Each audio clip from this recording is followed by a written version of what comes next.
Australia has appointed its former military chief to help coordinate the search for the missing Malaysian Airlines plane. 8 ships and 10 planes from 7 nations are sweeping a vast expanse of the Indian Ocean. An Australian warship, the Ocean Shield, carrying black box detector equipment from the US Navy, is preparing to leave for the search zone. It will take 3 to 4 days for the ship to reach the area, about 1,700 kilometers from Perth. Well, if you compare this to Air France Flight 447, we had much better positional information of where that aircraft went in the water. It then took over 2 years conducting side-scan sonar searches with autonomous vehicles to locate the debris. Right now, the search area is basically the size of the Indian Ocean, which would take an untenable amount of time to search. Reporter Leong Wai Kit has an update on the search for MH370.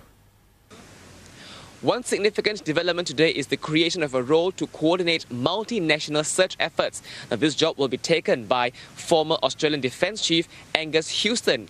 Angus Houston's team will also be in charge of giving out information to the families of those on board MH370. Now, this move clearly indicates the authorities' determination to boost the effectiveness and efficiency of search work, as well as to minimize confusion and miscommunication when giving out information to these family members.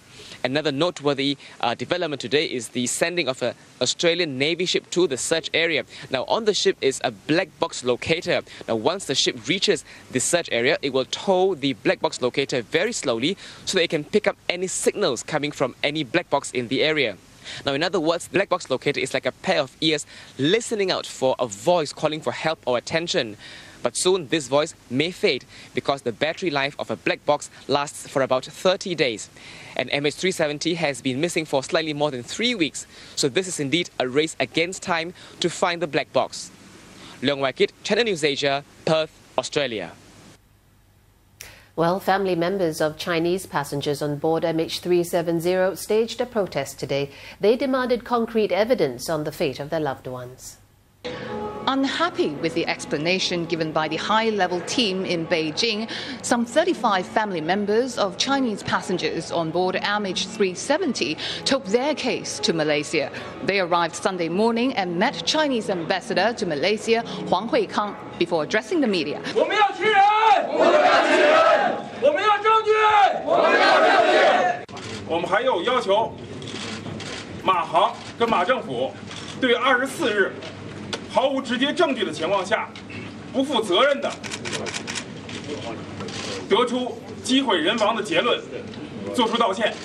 They also accused Malaysian authorities of hiding information and want experts from Boeing and Inmarsat to come forth to explain instead. They said arrangements are being made through the Chinese embassy for dialogues with the investigating team and the minister in charge. Now, meanwhile, 3 weeks on, family members are relatively calmer, says Jiang Hui, whose mother was on board. 他们的情绪比较平稳了吗？现在我觉得大家都比较理性了，都比较理性了。你会不会去找首相？如果首相不见你的话呢，你会到首相署去吗？我们通过合理的诉求、合理的方式去表达吧。More Chinese relatives are expected to arrive in the coming days, further piling pressures on the Malaysian government. Melissa Goh, Channel News Asia, Subang, outside Kuala Lumpur.